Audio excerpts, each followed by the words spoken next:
Hello friends, welcome to G study में। Friends, आज हम आप सभी को इस वीडियो के माध्यम से भी हाल ही में चल रहे त्रैमासिक पेपर के बारे में जो 12th क्लास का है फिजिक्स सब्जेक्ट को डिस्कस करेंगे कि फिजिक्स सब्जेक्ट का सलूशन क्या है। जो आपका एग्जाम हो रहा है उसका पेपर क्या है और उसका सलूशन क्या है। ठीक है, तो चलिए वीडियो स्टार्ट करते हैं। वीडियो स्टार्ट करने से पहले सबसे आपको हम यहाँ पर बता दें कि इसका जो आपका पेपर है तो उसमें पेपर में कौन कौन से क्वेश्चन आए हुए हैं। तो आपको यहाँ पर पूरा हम डिस्कशन करते चलेंगे कि इसमें आप लोगों का राइट आंसर क्या है और आपका पेपर लास्ट तक बताया जाएगा। ठीक है, तो वीडियो में तक जरूर बने। चले वीडियो स्टार्ट करते हैं। सबसे पहले हम आपको बता दें कि आपका जो फर्स्ट क्वेश्चन है कि न्यूनतम आवेश किसका होता है। तो इसका राइट आंसर है आप लोगों का इलेक्ट्रॉनिक आवेश का न्यूनतम आवेश होता है। इलेक्ट्रॉनिक आवेश का, ठीक है, इसका इलेक्ट्रॉनिक आवेश का न्यूनतम आवेश होता है। और सेकंड का क्वेश्चन है आपका कि धातु का परवैद्युतांक कितना होता है। तो इसका right answer option number A अनंत होता है धातु का परवैद्युतांक। ऑप्शन नंबर यानी थर्ड क्वेश्चन की हम बात करें कि एक गोली चालक की धारिता का सूत्र क्या है। तो option number B C = 4πε0r। Third question का बी नंबर सही है। चौथे क्वेश्चन की विद्युत धारिता का SI मात्रक शायद आप सब लोगों को पता होगा कि धारिता का SI मात्रक होता है फैरेड। ऑप्शन नंबर बी सही है। ठीक है, पांचवा क्वेश्चन है कि एक तार को खींचकर उसकी लंबाई दोगुनी कर दी जाए तो उसके प्रतिरोध में क्या फर्क पड़ेगा। तो उसका प्रतिरोध जो है 4 गुना हो जाएगा। यदि तार को खींचकर उसकी लंबाई दोगुनी कर दी जाएगी तो प्रतिरोध का मान 4 गुना हो जाएगा। ठीक है, नेक्स्ट है आपका कि विद्युत क्षेत्र का मात्रक क्या होता है। तो विद्युत क्षेत्र का मात्रक आप लोगों का न्यूटन प्रति कूलम। ऑप्शन नंबर 20 सही है। ठीक है, और सातवां नंबर है कि दो प्रतिरोधों के श्रेणीक्रम संयोजन में प्रत्येक प्रतिरोध का समान क्या होता है। तो विद्युत धारा श्रेणीक्रम संयोजन में विद्युत धारा जो है सभी में एक समान होती है। ठीक है, आठवां नंबर क्वेश्चन की हम बात करें कि संधारित्र की प्लेटों के मध्य वायु के स्थान पर कुचालक पदार्थ भरने पर उसकी धारिता में क्या परिवर्तन होगा। तो उसकी धारिता क्या हो जाती है, शून्य हो जाती है। ठीक है, नेक्स्ट क्वेश्चन हम रिक्त स्थान के बारे में बात कर रहे हैं। रिक्त स्थान का फर्स्ट क्वेश्चन है कि मीटर सेतु किस सिद्धांत पर आधारित होता है। तो मीटर सेतु आपका व्हीट स्टोन सिद्धांत पर आधारित होता है। व्हीट स्टोन सिद्धांत पर आधारित होता है। ठीक है, नेक्स्ट है सेकंड क्वेश्चन कि विभवमापी की संतुलन स्थिति में इसका प्रतिरोध, विभवमापी की संतुलन स्थिति में इसका प्रतिरोध कितना होता है। तो इसका प्रतिरोध होता है अनंत, इनफाइनाइट। ठीक है, नेक्स्ट है आपका थर्ड नंबर की हम बात करें कि 3μF फैरेड धारिता के 3 संधारित्र श्रेणी क्रम में जुड़े हों तो तुल्य धारिता का मान क्या होगा। तो आप लोग इसको खुद कर सकते हैं। 1/3 + 1/3 + 1/3 करके इनका एलसीएम लेंगे तो 3/3 आएगा और 3 से 3 कट जाएगा। तो इसका राइट आंसर क्या हो जाएगा, 1। तीसरे का राइट आंसर क्या है, 1। ठीक है, चौथे नंबर की हम बात करें कि किसी परिपथ में प्रतिरोध बढ़ाने पर धारा का मान क्या होता है। तो किसी परिपथ में प्रतिरोध यदि आप बढ़ाएंगे तो धारा का मान आधा हो जाएगा, आधा, उसका आधा। ठीक है, प्रतिरोध। नेक्स्ट है आपका पांचवा क्वेश्चन कि चुंबकीय क्षेत्र में गतिमान आवेश पर लगने वाले बल को लॉरेंज बल कहा जाता है। लॉरेंज बल का नियम है कि चुंबकीय क्षेत्र में गतिमान आवेश पर लगने वाले बल को क्या कहा जाता है, लॉरेंज बल। ठीक है, विद्युत विभव प्रवणता का SI मात्रक क्या है। तो वोल्ट आपका विभव का SI मात्रक है और प्रवणता का मात्रक है मीटर, यानी वोल्ट प्रति मीटर। ठीक है, या आप वोल्ट मीटर इनवर्स भी लिख सकते हैं। ठीक है, 7 नंबर क्वेश्चन की हम बात करें कि आदर्श अमीटर का प्रतिरोध कितना होता है, यानी कितना होना चाहिए। तो आदर्श अमीटर का प्रतिरोध आपका 0 होना चाहिए, 0। ठीक है, नेक्स्ट क्वेश्चन नंबर 8 की हम बात करें कि विद्युत धारा घनत्व कौन सी राशि है, सदिश राशि है या अदिश राशि है। तो ऑप्शन नंबर इसका सही है, सदिश राशि है। विद्युत धारा का घनत्व एक सदिश राशि है। ठीक है, अब हम चलते हैं आपके नेक्स्ट में सही जोड़ी में। तो आपके यहाँ पर सही जोड़ी जो आप लोगों को यहाँ पर बताई जा रही है, तो सही जोड़ी में विद्युत फ्लक्स, विद्युत फ्लक्स पहला है आपका। तो विद्युत फ्लक्स का होता है आप लोगों का ऑप्शन नंबर सी सही है। ऑप्शन नंबर सी आपका फर्स्ट होगा। ठीक है, यहाँ पर बिंदी रखी जा रही है, जो क्वेश्चन में जितने होगा उतने पॉइंट लगाया जाएगा। ठीक है, सेकंड का आंतरिक प्रतिरोध। तो आंतरिक प्रतिरोध का SI मात्रक जो है ओम होता है। इसमें आप लोगों के डबल पॉइंट्स लगा देते हैं। थर्ड पॉइंट पे विद्युत वाहक बल। तो विद्युत वाहक बल में आपका जो है भी यानी वोल्ट होता है। ठीक है, तो यह ऑप्शन नंबर लास्ट वाला आप लोगों का सही है। चौथे नंबर की हम बात करेंगे किलोवाट घंटा बराबर क्या होता है। तो BI आप लोगों का ऑप्शन नंबर डी सही है फोर्थ नंबर के लिए। ठीक है, तो ऑप्शन नंबर डी सही है। और फिफ्थ नंबर की हम बात करें विद्युत सामर्थ्य। तो विद्युत सामर्थ्य के लिए ऑप्शन नंबर बी, यानी 5 बिंदु इसमें रहेंगे, 3 4 5 T। ठीक है, ऑप्शन नंबर बी। और आप लोगों छठवें नंबर की हम बात करें ऐंठन नियतांक, तो ऐंठन नियतांक जो आपका होता है आप लोगों का, इसमें ऐंठन नियतांक जो है ऑप्शन नंबर जी है। तो इसमें आप लोगों को 6 बिंदी आप लोगों को लग सकती हैं, ठीक है, 6 लगा दिए। चुंबकीय आघूर्ण 7 नंबर का है क्या, चुंबकीय आघूर्ण, तो एम स्क्वायर जो है आपका चुंबकीय आघूर्ण है। आप लोग इस तरह मिला सकते हैं चुंबकीय आघूर्ण का एम स्क्वायर एफ नंबर, ठीक है, और आपका चुंबकीय क्षेत्र एक ही बचा है लास्ट आपका, तो इसका होगा विद्युत ऊर्जा ई नंबर, ठीक है। इसमें आप लोगों की हम जोड़ी में मिला दे रहे हैं। फर्स्ट आपका विद्युत फ्लक्स का आप लोगों का होगा, पहले तो इसको सब पूरा हाइड करके अब हम आपको यहाँ पर जोड़ी मिला दे रहे हैं, तो आप लोग यहाँ पर देख लीजिएगा। विद्युत फ्लक्स का आप लोगों का ऑप्शन नंबर सी सही है, ठीक है। आंतरिक प्रतिरोध का होता है ओम, तो ऑप्शन नंबर ए में जाना है, आंतरिक प्रतिरोध सेकंड का। विद्युत वाहक बल आप लोगों का, विद्युत वाहक बल का होता है वोल्ट यानी बी, तो विद्युत वाहक बल फिर आपको वोल्ट में सबसे नीचे वाले में चले जाना है। विद्युत वाहक किलोवाट घंटा जो आप लोगों का, किलोवाट घंटा आपका वी आई है, जो कि इसके सामने है, चौथे का चौथा होगा, ठीक है। और फिर आपका विद्युत सामर्थ्य, तो विद्युत सामर्थ्य में आपका टी, ऑप्शन नंबर बी विद्युत सामर्थ्य होगा 5वें का, यानी ऑप्शन नंबर आप लोगों का बी सही होगा, ठीक है। छठवें का है आपका ऐंठन नियतांक, छठवें का आपका ऑप्शन नंबर जी, जो जी है ये सही होगा, ठीक है। सातवें का आपका चुंबकीय आघूर्ण, तो चुंबकीय आघूर्ण हो गया आपका एम स्क्वायर, तो एम स्क्वायर आप लोगों का जी एफ नंबर है। और लास्ट बटा चुंबकीय क्षेत्र, तो चुंबकीय क्षेत्र की आप लोगों की ई नंबर विद्युत ऊर्जा हो जाएगी, ठीक है। यह आपकी यहाँ पर जोड़ी आपकी कंप्लीट होती है। एक आदर्श वोल्टमीटर का प्रतिरोध कितना होता है, तो एक आदर्श वोल्टमीटर का प्रतिरोध अनंत होता है। यहाँ पर आप लोगों को एक शब्द या एक वाक्य में उत्तर देने हैं, तो आप लोगों को इन वाक्यों के उत्तर पता भी होंगे और कुछ के नहीं भी पता होंगे।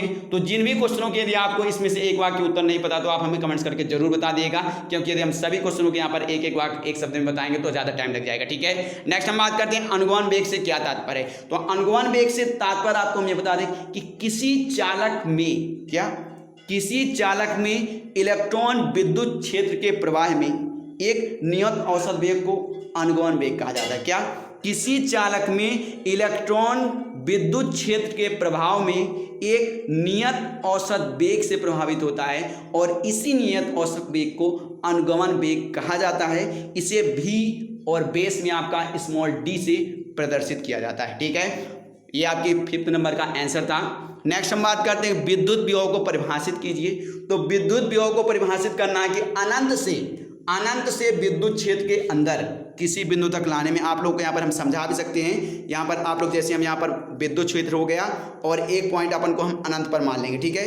तो एक पॉइंट हमने यहाँ पर अनंत में मान लिया और एक पॉइंट यहाँ, तो अनंत से विद्युत क्षेत्र के अंदर इस बिंदु तक लाने में जितना कार्य करना पड़ता है, तो इन दोनों बिंदुओं के बीच के डिफरेंट को, अंतर को क्या कहा जाता है, विद्युत विभव कहा जाता है। आप लोगों को लग रहा होगा कि विभवांतर की डिफिनेशन है, लेकिन नहीं, विभवांतर में दो बिंदुओं जो कि विद्युत क्षेत्र के अंदर हो, बट यहाँ पर विभव में अनंत से विद्युत क्षेत्र के अंदर किसी बिंदु तक लाने में जितना कार्य करना पड़ता है, उसे उन बिंदुओं का विद्युत विभव कहा जाता है, ठीक है। विद्युत विभव जो आप लोगों की एक राशि है, अदिश राशि है, जिसे कैपिटल भी से डिनोट किया जाता है, और इसका एसआई मात्रक होता है वोल्ट, और इसका विमीय सूत्र जो होता है N, newton metre A inverse S inverse, ठीक है। Newton metre A inverse S inverse इसका विमीय सूत्र होता है।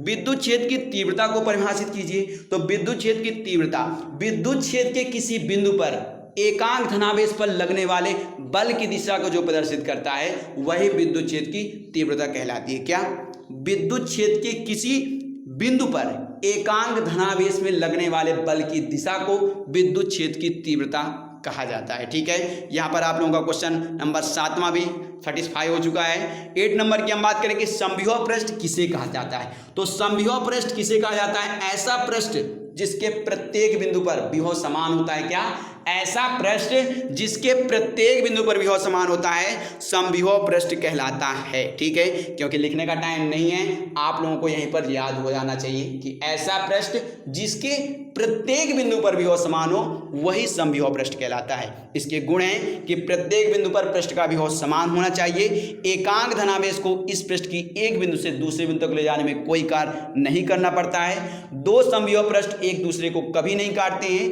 किसी विद्युत चालक का पृष्ठ सदैव समविभव पृष्ठ होता है। ये इसकी विशेषताएं या गुण हो गई कंप्लीट, ठीक है। एक बार और विशेषताएं बता रहे हैं कि किसी विद्युत चालक का पृष्ठ सदैव समविभव पृष्ठ होता है, प्रत्येक बिंदु पर पृष्ठ का विभव समान रहता है। तीसरा है दो समविभव पृष्ठ एक दूसरे को कभी नहीं काटते।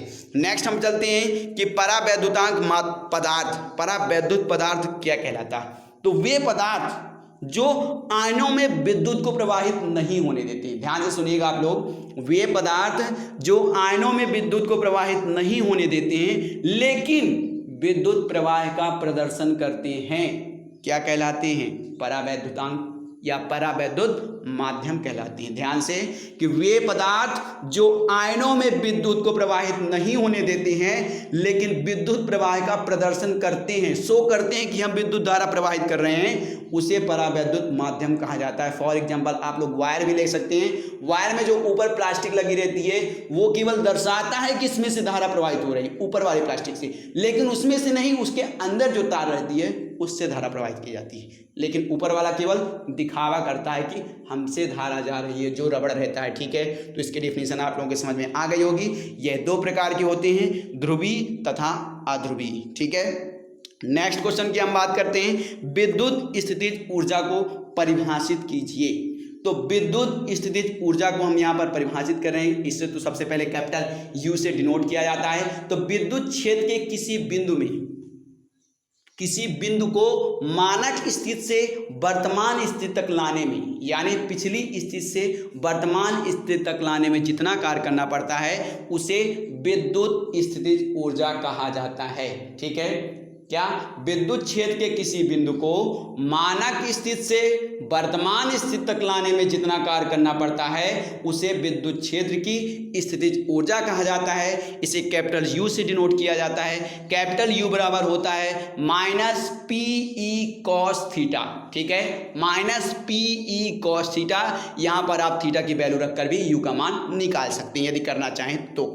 ठीक है, ये आप लोगों का यहाँ पर हो गया वैद्युत स्थितिज ऊर्जा 10वें का अथवा क्वेश्चन। 11वें की हम बात करें कि विभव मापी की सुग्राह्यता कैसे बढ़ाई जा सकती है। तो बहुत ही सिंपल सा इसमें सजेशन है, लॉजिक है। आप लोगों ने यदि विभव प्रवणता पढ़ा होगा तो विभव प्रवणता बराबर K इक्वल टू होता है V/L। तो ये व्युत्क्रमानुपाती में है L, है ना। व्युत्क्रमानुपाती में आप लोगों को पता होगा कि यदि L का मान बढ़ेगा तो K का मान घटेगा, क्योंकि यहाँ पर आप लोगों को यहाँ पर हम लिख दे रहे हैं कि K इक्वल टू क्या होता है? V/L, है ना। तो यहाँ पर आप लोग देख रहे हैं व्युत्क्रमानुपाती में L है, यानी L का मान बढ़ने पर K का मान घटेगा और L का मान घटने पर K का मान बढ़ेगा। ये आप लोगों को पता होगा। तो इसमें आप लोगों को सुग्राह्यता के बारे में बता रहे हैं कि L का मान बढ़ाने पर विद्युत प्रवणता का मान घटता है और जब विद्युत प्रवणता का मान घटता है तो सुग्राह्यता का मान बढ़ जाता है, यानी लंबाई बढ़ाने पर सुग्राह्यता का मान बढ़ जाता है। आप लोग एक शब्द में भी लिख सकते हैं कि इसमें जैसे आप लोगों से पूछा गया है कि विभव मापी की सुग्राह्यता कैसे बढ़ाई जा सकती है, तो किसी भी चालक की लंबाई बढ़ाकर उसकी सुग्राह्यता बढ़ाई जा सकती है। ये भी आंसर आप लोग ले सकते हैं। बट 2 नंबर का क्वेश्चन है, इसलिए आप लोग पहले फॉर्मूला लिखिए K इक्वल टू V/L। यदि लंबाई बढ़ाया जाएगा तो यहाँ पर आप लोगों का K यानी विभव प्रवणता का मान बढ़ेगा, और जब लंबाई बढ़ाई जाएगी तो विभव प्रवणता का मान घटेगा, और जब विभव प्रवणता का मान घटेगा तो सुग्राह्यता का मान ऑटोमेटिक बढ़ जाता है। ठीक है, नेक्स्ट क्वेश्चन आप लोगों को ओम का नियम। ओम का नियम तो सभी से पता ही होगा कि ओम का नियम क्या होता है, और ओम का नियम बहुत फेमस क्वेश्चन है, सभी में आता है, सभी को याद भी रहता है। ठीक है, ना याद हो तो आप लोग कमेंट्स करके जरूर बता दीजिएगा। यह वीडियो आपको लंबा हो चुका है, बहुत आगे बढ़ चुका है, टाइमिंग इसमें ज़्यादा हो चुकी है। तो यदि आप लोगों को इनके आगे का जो क्वेश्चन है इनके आंसर चाहिए तो आप हमें कमेंट्स करके कमेंट्स बॉक्स में बता दीजिएगा, हम आपको आंसर प्रोवाइड करवा देंगे। और यदि PDF भी चाहिए तो आप लोग PDF भी ले सकते हैं, PDF भी आपको प्रोवाइड करवा दी जाएगी। और यदि आप हमारे यूट्यूब चैनल पर नए सब्सक्राइब कीजिए हमारे यूट्यूब चैनल जी स्टडी मिनट को, और इसी तरह के लेटेस्ट वीडियो पाते रहिए। यही आपके नेक्स्ट क्वेश्चन है, आप लोग इसमें नेक्स्ट क्वेश्चन देख सकते हैं। आप लोगों की कॉपी में सभी ये क्वेश्चन के आंसर लिखे होंगे, क्योंकि ये क्वेश्चन लेंथी है, ज़्यादा बड़े हैं, इसलिए इसमें ज़्यादा टाइम लग जाएगा, इसलिए आपको इस वीडियो में ये क्वेश्चनों का आंसर प्रोवाइड नहीं करवाया जा रहा है। ठीक है, तो मिलते हैं नेक्स्ट वीडियो में, तब तक के लिए जय हिंद, जय भारत, वंदे मातरम।